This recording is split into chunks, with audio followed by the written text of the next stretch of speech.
I've done the muscle through thing and it caught up with me later on. I burnt out doing that. And so for me, I have to remind myself to slow down, to take things off of my calendar and to do things that bring me joy. For me, traveling has been such a phenomenal way for me to transform grief because it reminds me of the bigger world. It reminds me how small I am and how beautiful the world really can be.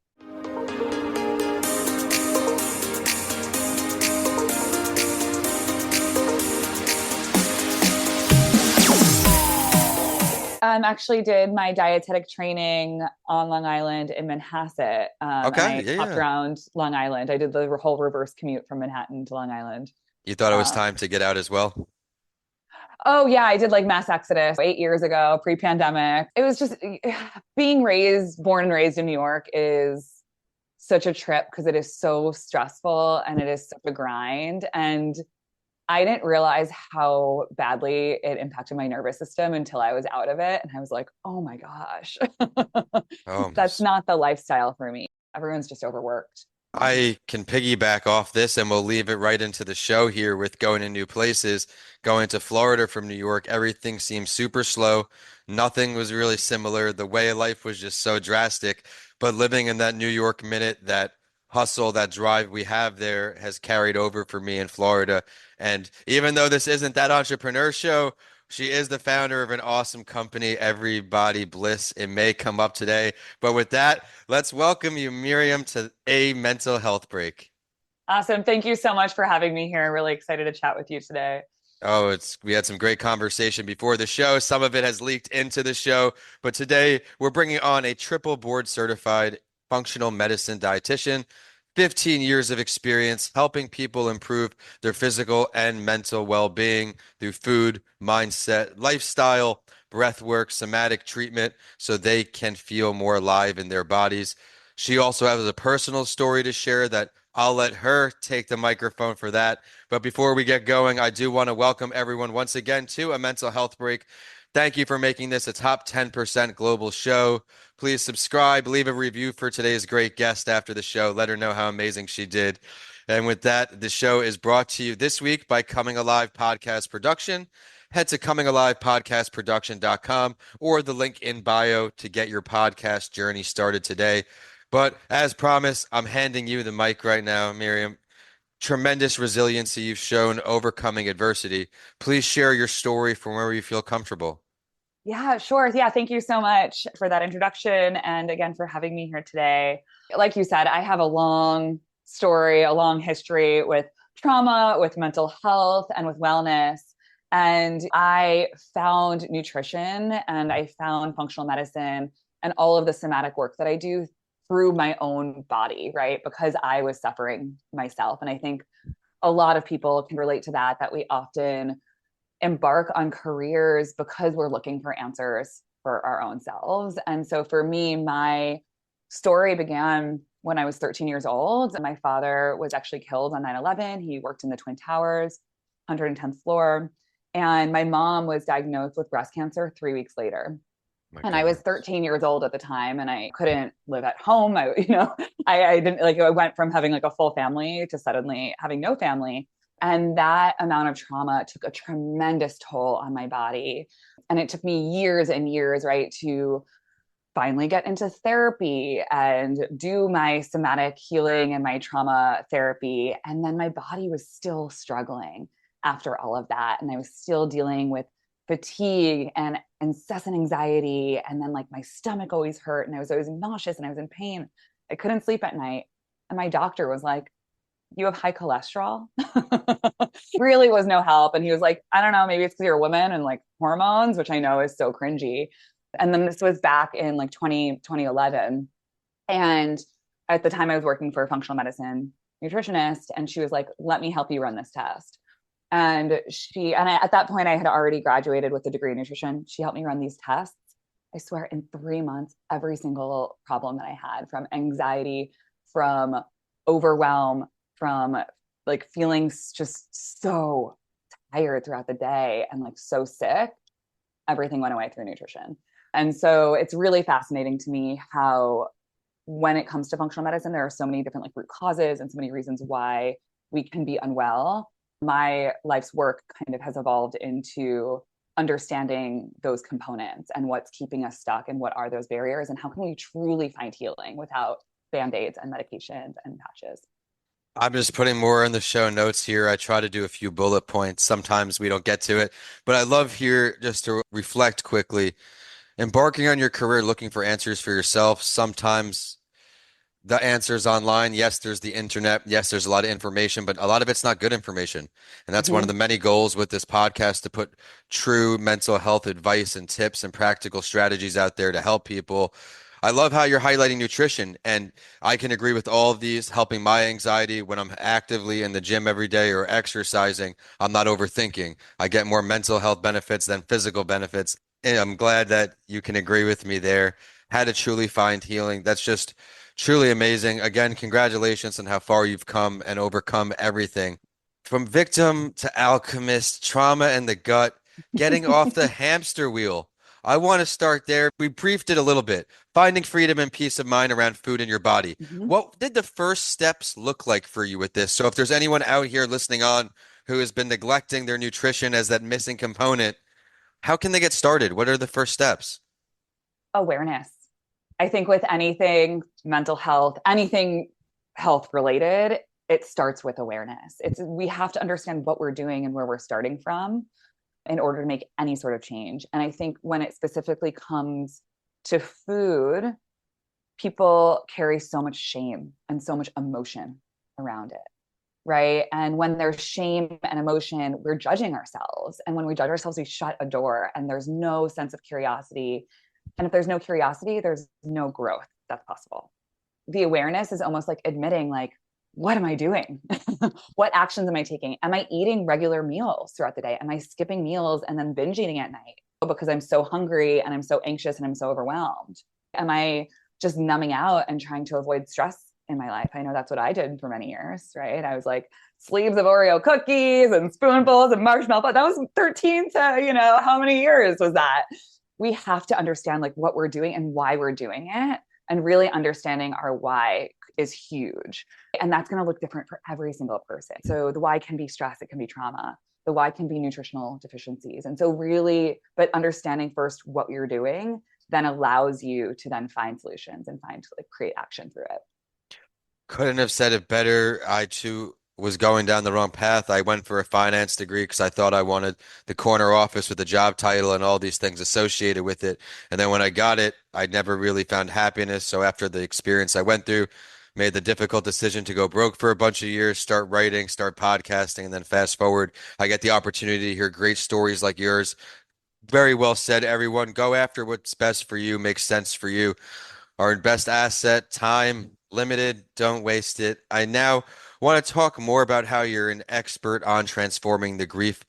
We know how you put it into health already, but for people out there who may have recently experienced some grief, looking back, what can you offer them? Oh, it is such a humbling process. It is like grief, I think, is one of the most exhausting, humbling experiences that we can endure in our lives. And one of the things that anchors me when I'm going through grief is remembering that my life will grow around it. And I don't need to muscle through it and get over it because there's no over it, right? Grief follows us throughout our lives, right? Like I was married, no longer married, but at my wedding, I had so much grief and it was a really big, joyful moment, right? But I was like, where are my parents? It's interesting because I was like, that experience happened decades earlier, yet I was still experiencing grief in different ways. And so knowing that it does transform throughout our lives and just staying humble and staying present and staying compassionate, I think, with ourselves is the best thing that we can do. And realizing like our lives get bigger around it, but those wounds will always be there. Emptiness, it's sadness for the experiences that we can't have with the people that we lost, right? Or those abilities. Maybe I don't think we always have grief for people necessarily. We can have them for experiences or loss of function in our bodies. And there's lots of things that we can experience grief for. Was there anything that you did that helped take your mind off the grief? For me, it was staying busy. I worked myself into a hole during when my grandmother was lost a few years back. I just worked all day, Mm-hmm. and it was I just had to take my mind off things. Is there anything else that worked for you? I've done the muscle through thing and it caught up with me later on. I burnt out doing that. And so for me, I have to remind myself to slow down, to take things off of my calendar and to do things that bring me joy. For me, traveling has been such a phenomenal way for me to transform grief because it reminds me of the bigger world. It reminds me how small I am and how beautiful the world really can be. I didn't mention this in my intro, but 5 years ago, I was diagnosed with breast cancer and I was experiencing a lot of grief over losing my body, right? So like I had a double mastectomy, I lost body parts, I lost all functionality of like my upper body, I lost all my body strength. And I was having so much grief of my loss of independence. For me, I just would kept dreaming about traveling. That was a really powerful way that I was able to transform that. I was like, you know what? I'm gonna see the stories I'm telling myself. I told myself I couldn't ever like lift my bag in the overhead compartment anymore. I was like, I'm gonna take these stories and I'm gonna say, okay, that's really nice and that's really sweet, but I'm gonna still do it. And proving to myself that I can do it and that there's life beyond this was also really powerful. But experiencing that with joy, because I think joy is just as healing as the tears. Setting those small goals to build the momentum and then turn them into bigger goals. I absolutely Yeah. love that. I absolutely do. I can resonate with my traumatic brain injury, how it was terribly discomforting and upsetting in the beginning, but just trying to find a way through and look at the magnificent job you're doing now. And as we talked about in the beginning of the show, she mentioned how her journey of self-discovery embarked on her career. It is a mental health related career, so let's dive into that a little more. Mm-hmm. Yeah, absolutely. What do you want to know? Well, we know why you started it. Mm-hmm. Who can you help most? I really work with people that are presenting with physical issues first and foremost. So the people that I'm working with are experiencing things like IBS, like digestive issues, digestive pain. Sometimes they're experiencing migraines. Oftentimes they're experiencing fatigue, low moods. And we're really looking at how we can use nutrition as the foundation for healing the body, especially when it comes to mental health, right? With mental health break, our gut health is directly connected to our brain health. That's why I love working with people with digestive issues, is because we can see so much movement, not just with localized digestive stuff, but with how it really impacts the entire body and it impacts our brain. That's one part, right, of the nutrition and the healing. And then there's controlling like hormones and our blood sugar, optimizing our nutritional status and knowing like what nutrients are important for mental health function. And if you're deficient, for example, in B complex nutrients, which are depleted with alcohol and with stress and with pollution, that's going to impact your mental health and your energy and your ability to focus, because our B complex vitamins are needed for every neurotransmitter and hormone production in our body. And so it's really fascinating when people are like, okay, I'm not feeling great. And then we can really dig in and individualize it for them and saying, this is actually what you need. And even if two people come to me and they're like, they're both exhausted or they both have the same hormone issues on paper, our approach is always different, because that's the whole idea behind personalized medicine, is there's no one size fits all answer. But nutrition is always the foundation. And then we go in and we look at other systems and then we do a lot of testing to optimize them. So much great stuff there. The one size fits all example is so important. Same thing with therapy, all these areas. Mm-hmm. What works for some will not work for everyone. Some people like fitness, some hate it. Some love to journal, some don't. Creativity is a huge mental health booster. Some create with words, like me as a writer. Some create with paint. Some create with helping, like you do. Everyone out there, get out there. And again, the message of that is sticking what's true to you. Chase your ambitions and passions. I also want to circle back to how you said food connected to the brain. I absolutely love when people bring that up.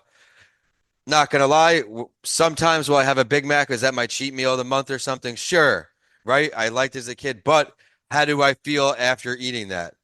You feel like crap, right? You feel you eat these French fries and this burger. Where if I get my meal plans, which I try to do just to keep me accountable when I'm go, go, go, I know I'm putting something in my body. I also get energy from that cleaner food, I find. I get more energy as well. And I know I don't have to preach to the nutritionist here. She's taught us so much, or at least taught me so much. So I know she's taught a lot for you too. I want to touch on how you got started being a dietitian. What were the first steps you needed if there's someone out here who have you inspired today to get involved in this side of mental health improvement?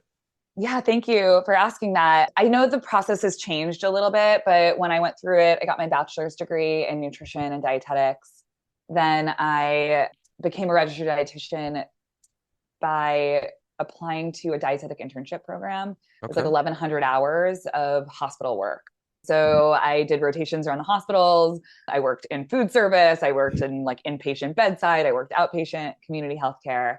And then after that, you sit for a board exam. So that's how I got my RD, my registered dietitian. But I later discovered functional medicine as I was on the road to becoming an RD. That's when I went through this stuff with my doctor and found the functional medicine nutritionist that I was working with. And she was the one who was like, okay, if you want to do what I will do, get this degree through University of Bridgeport. And so I got my degree, University of Bridgeport, in functional medicine and integrative nutrition. And then that was a whole different certification process where now through that, it was a very similar process to the RD, but it's more like alternative health. And so I did another 1,100 hours. Oh my goodness. And then I sat for another board exam. So the functional medicine piece is really what I practice and what I do today, but the RD was my foundation, if that helps clarify anything. You're like me. I would be a career student if it were free. I'm very nerdy in that way. I love to learn. And you also set a good example there of just putting yourself in the room and you never know what can happen. Just do what you need to do to get in the door. For this, it's getting the degree. In your lives, everyone, it may be completely different, but go out there, challenge yourself, step out of your comfort zone and just get yourself in the room. You never know how far you can come or how well you can evolve. I mean, today's guest is a perfect example of powering through and not giving up. If there's anybody out here who's having a bad day, Miriam, what advice can you give them to help them push through today? Breathe, just breathe. Yeah, I think that no, and knowing that it's just a human experience to have a bad day sometimes. Yeah, love that. It doesn't define everything. But I think when we can take one breath, we can meet the next breath, right? And that helps us ground us and be present. It's like knowing which step to take next. You don't need to know the whole picture or where you're going necessarily, right? Like you said, just get in the room, put one step in front of the other, and it leads you. You'll progress. You're not stuck. I love the breath work recommendation. I try to be more mindful of using it when I get stressed, which is often in entrepreneurship. And Mm-hmm. I'm a big walk taker during the day. Now that it's not 100 degrees outside every day, we can go outside. A lot of breathing. And shout to Michael LeBlanc. If everybody, if you caught the panel episode a few weeks ago during Hurricane Milton, he always talks about how with breath work, no one else knows what you're doing. You can be doing it right now to Mm-hmm. settle yourself down and you're not throwing yourself on the bus. I had a great time getting to know you today, but I have one more question Mm-hmm. before we go. What are we expecting from Miriam in the near future? What are you working on? And then we'll find out how to stay updated with all this information. Oh, I love that question. Thank you so much for asking You that. thought you thought I was going to stump you for a second. You're like, oh God, what is he going to do? Uh-oh, you said no curveballs. Yeah, so I am actually working on bringing my message to wider audiences right now. So I have developed corporate wellness programs. I have some really awesome clients in that regard. And now I'm working to be more of a public speaker. So I am getting on keynote circuits Very cool. for nutrition and mental health.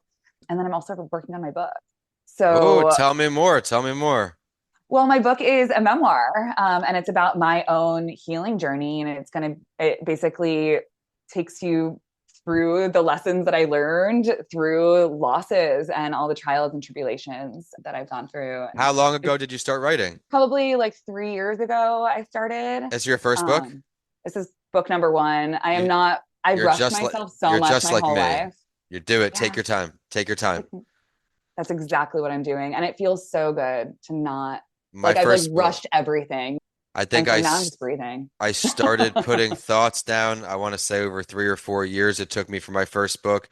It was way too long. I had to Mhm. chop it down. Don't be too hard on yourself. When you feel it's good to go, just know it's good to go. You put a lot of time into it. Keep me posted. We'll bring you on Writing with Authors. My YouTube show that everyone knows was created out of my shiny object syndrome I had on Instagram. growing an account that really had no gain for me professionally. So we started going on YouTube.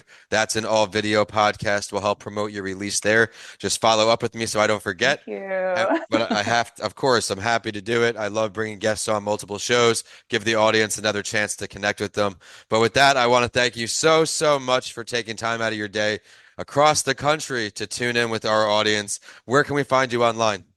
I'm on Instagram sometimes through Everybody Bliss. Everybody Bliss, EVERYBLIS, Body Bliss, yeah. And through my website. If people want to sign up for a newsletter, that's also a great way to stay in touch. And what's the website for us? Everybodybliss.com. Thank you for sharing that, everyone. Head to the website, head to her Instagram and say hello.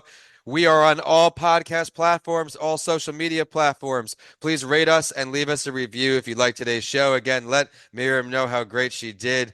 I am Vincent A. Lancy on all social, YouTube, and my website is vincentalancy.com. Today's show is brought to you by Coming Alive Podcast Production. Get your podcast started today at comingalivepodcastproduction.com.